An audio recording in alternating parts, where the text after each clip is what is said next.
Halo guys, kali ini aku ada di Kompleks Monumen Soco. Nah, mungkin dari teman-teman kalian tuh ada yang request tentang ini karena jujur ini sebenarnya tempat yang juga bersejarah dan ini nggak jauh banget dari PKI. Nah, gini, Monumen Soco itu berada di Desa Soco, Kecamatan Bendo, Kabupaten Magetan. Nah, membahas Monumen Soco ini juga hampir sama dengan di Monumen Kresek, sama yaitu saksi kekejaman dari PKI. Nah, di belakangku itu tuh ada tiga tempat paling utama. Yang pertama yaitu pendopo, yang kedua yaitu semacam kayak gerbong Kertapati. Nah, yang ketiga itu adalah semacam sumur. Nah, bedanya gini, sama dengan kejadiannya di Monumen Kresek Madiun itu. Nah, di Monumen Soco ketika pada tahun 1948 selain terjadi semacam pemberontakan PKI di Kresek, pembunuhan dan lain-lain. Nah, di waktu yang sama di daerah Soco ini juga terjadi pembantaian yang melibatkan 108 orang itu dibantai guys, jadi meninggal gitu. Dan mayatnya itu dibuang di sumur. Nah, di tiga tempat ini, yang pertama pendopo. Nah, itu pendopo itu tempat semacam kayak penghargaan dari pemerintah Kabupaten Magetan. Dan yang kedua itu ada gerbong Kertapati. Nah, gerbong Kertapati ini itu awalnya dibuat untuk mengurung korban keganasan PKI. Jadi sebelum dibunuh mereka tuh kayak ditaruh di gerbong lalu dibakar hidup-hidup gitu guys, atau mungkin ditutup tanpa oksigen jadi biar meninggal dulu. Nah, setelah mati baru dibuang ke dalam sumur itu. Nah, biar nggak penasaran kita tonton terus yuk. Nah guys, ini adalah pintu masuk dari Monumen Soco. Nah ini guys, alamatnya ini di Desa Soco, Kecamatan Bendo, Kabupaten Magetan. Nah di sini sebelum kalian masuk, itu sebenarnya di sini tempatnya nggak dipungut biaya guys, jadi gratis. Jadi nggak ada semacam kayak loket masuk, nggak ada. Nah di pertama ini yang kita bahas itu ini, kita disuguhkan ini pendopo Loka Pitra Dharma. Nah di sini itu sebenarnya ini tempat awalnya ini bukan tempat bersejarah, cuma karena ini dibangun oleh Pemkab Magetan, jadi di sini tuh semacam kayak dibuat upacara guys. Jadi pas hari kesaktian Pancasila, terus hari nasional dan lain-lain, biasanya ini juga dijadikan tempat upacara ya, upacara kenegaraan dan lain-lain, atau upacara dari pemerintah Kabupaten Magetan. Nah, di sebelah sini ini juga tempat lapangan, atau mungkin di sini guys, di sini juga ada semacam lapangan. Ini lapangan awalnya difungsikan untuk lapangan buat ini masyarakat gitu, entah dibuat olahraga dan lain-lain. Terus ini dibuat perkemahan, bisa dibuat perkemahan pada saat pramuka dan lain-lain. Nah di sini ada jalan setapak, ini juga bisa mengalihkan ke ini, semacam kayak buat pergi ke satu tempat ke tempat daerah yang lain. Nah di sini juga awalnya ini juga belum jalan, ini awalnya juga belum jalan setapak, ini cuma semacam kayak rumput-rumput gitu guys. Nah di sini awalnya ini pemandangannya seperti ini. Nah pendoponya sudah kita lewati. Nah sekarang kita akan melewati ini bangunan sejarah kedua di Kompleks Monumen Soco. Nah di sini tertulis ini guys, yang aku bilang tadi, ini adalah gerbong Kertapati. Nah gerbong ini tuh ternyata itu juga buat mengangkut korban mati karena keganasan PKI tahun 1948. Nah ini gerbong itu fungsinya selain dibuat mengangkut juga buat penyiksaan guys, seperti itu.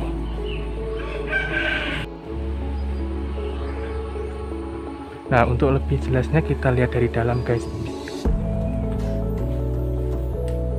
Nah ini guys, dalamannya tuh seperti ini. Jadi emang benar-benar dibuat kayak tanpa oksigen. Ini juga, ini gerbong Kertapati buat ngangkut jenazahnya G13 PKI korbannya, seperti ini. Ini bangunan kereta ini juga fenomenal banget ini guys. Apalagi kalau kalian ngevlog atau misalkan kalian searching di Google, kalau ketika kalian mencat Monumen Soco, gambar yang tertera salah satunya adalah Gerbong Kertapati ini. Dan ini merupakan saksi bisu dari keganasan G30 PKI Kabupaten Madiun. G30 PKI Madiun dan ini terjadi di luar Madiun, yaitu di Magetan. Ya guys, aku mau ngomong kalau misalkan kalian ke Monumen Soco ini, bagian dari korban keganasan G30 PKI ini, itu sebenarnya kalau kalian pengen kesini itu mudah banget jalannya. Bahkan kalau kalian pakai Google Maps dari lokasi kalian itu alhamdulillah nggak sampai nyasar, emang jalannya ini mudah banget. Tapi biasanya jalur yang paling utama itu biasanya kalau kalian dari Madiun itu ke jalan mau ke dari Madiun ya ambil ke Magetan, Taman Ria itu, terus habis itu ke Soyudi, terus ambil ke Mauspati, terus arah ke Jalan Goranggareng, terus ke arah Goranggareng itu maksudnya gini, nggak usah sampai Gorang-Goreng tapi ke kecamatan Bendonya gitu. Nah habis ke Bendo itu terus ambil desa Carian, terus desa Soco. Nah di desa Soco nanti kalian udah ketemu yang namanya Monumen Soco. Nah bicara Monumen Soco itu sebenarnya monumen ini tuh udah dikelola baik sama pemerintah. Hanya saja di sini tuh nggak guys, nggak semacam nggak dipungut biaya atau retribusi. Jadi kalau kalian kesini tuh gratis guys, nggak ada pungutan biaya. Jadi emang daerah sini kabupaten pemerintah di sini tuh emang berniat nggak usah ngambil retribusi, kita rawat sendiri, dan ini biar orang tuh tahu nilai sejarah tanpa harus membeli gitu maksudnya ya. Nah di sisi lain Monumen Soco itu biasanya kalau kalian datang itu kalau bisa pas waktu pagi sampai sore jam 6, soalnya biasanya kalau jam 5 di atas jam itu tuh biasanya agak sepi guys, jadi agak merinding juga gitu. Aku sendiri kadang mau kesini aja jujur aku pertimbangan banget kalau kesini tuh aku takut gimana ya kalau nggak ada orang samping ini aja, orang nggak ada sama sekali di sini. Jadi cuma aku izin, aku pernah sih tadi aku ketemu orang, mas mau kemana gitu kan, misalkan kalau ditanya orang, pak saya mau ke Monumen Soco, mau lihat sejarah gitu, biasanya diizinkan. Nah bicara tentang Gerbong Kertapati ini, pada awalnya gerbong ini tuh cuma buat gerbong pengangkut gula guys. Jadi pas waktu gerbong ini tuh juga merupakan peninggalan dari zaman Belanda. Jadi waktu Belanda panen gula di daerah Bendo itu gerbongnya ini, dan karena Indonesia itu pernah merdeka, nah gerbong ini kan diambil alih sama penduduk sekitar kan, dibuat apa gitu, dibuat kayak pengambilan hasil pertanian dan lain-lain. Namun naasnya pada tahun 1948 itu ternyata pemberontakan kan. Nah salah, dan karena pemberontakan PKI itu harus membantai orang 108 orang. Nah sayangnya di sini tuh nggak ada yang tertera siapa yang dibunuh, nggak kayak di Madiun di Monumen Kresek kan diketahui kan siapa-siapa yang meninggal dan lain-lain. Kalau di sini nggak, soalnya di sini tuh semacam kayak ini pembantaian yang senyap. Jadi kayak mendadak tiba-tiba dan tahu-tahu tuh orang udah langsung dibunuh dan dibakar, langsung ditaruh di dalam gerbong kereta itu.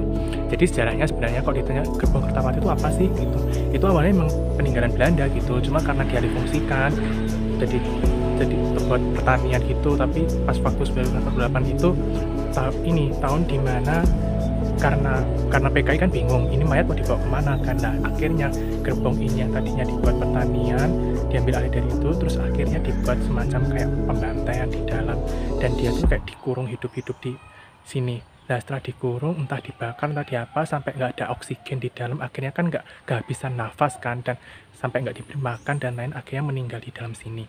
Nah setelah meninggal barulah mayat-mayat ini dibawa ke dalam sumur gitu guys. Jadi sumurnya tuh nggak jauh dari sini, nanti aku tunjukkan gitu. Nah seperti itu sejarahnya. Jadi ini termasuk gerbong maut guys, gerbong yang membawa petaka, karena emang sejatinya gerbong ini tuh memang digunakan oleh PKI buat mengurung korban G30 SPKI yang 108 itu. Jadi gitu ceritanya.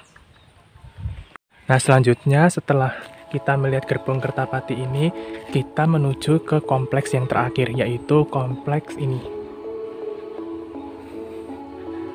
Kompleks ini guys. Nah di sebelah sini itu ada gambar tugu ini. Nah intinya ini guys, tugu Monumen Soco itu seperti ini. Jadi awalnya ini tuh sumur, tapi karena ini dibuat semacam kayak kenangan gitu kan, akhirnya dibuat ini kayak tugu gitu. Nah seperti ini guys tugunya.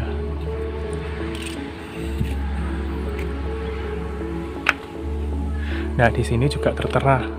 Oh ternyata di sini banyak guys. Di sini ada juga daftar nama korban PKI yang ini di daerah Soco ini guys. Jadi bisa dilihat sendiri kan, banyak banget ini.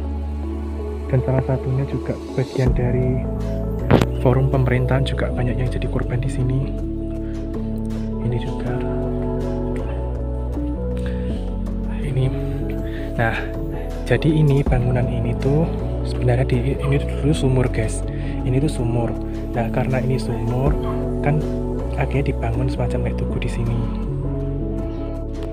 Nah guys, itu tadi tentang monumen G13 PKI. Nah, aku nggak bisa cerita panjang lebar tentang monumen ini karena memang sebenarnya aku sendiri tadi tuh niatnya tuh gini, nggak kesini.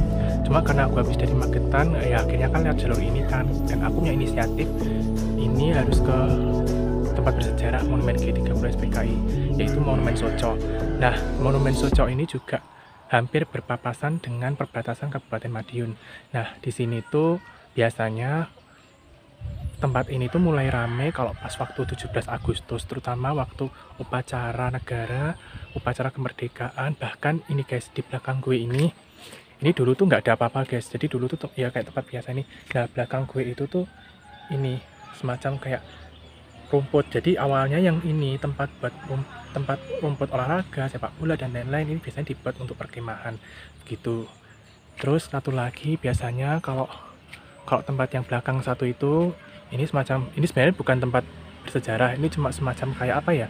Biasanya kalau upacara, biasanya kan instruktur dan lain-lain kan tempatnya di situ atau tempatnya di belakang itu atau dan lain-lain gitu kan. Nah, gue punya cerita nih, tapi boleh percaya apa enggak, aku sendiri juga hampir percaya juga sih, karena emang orang tuh ngalami, termasuk orang daerah sini.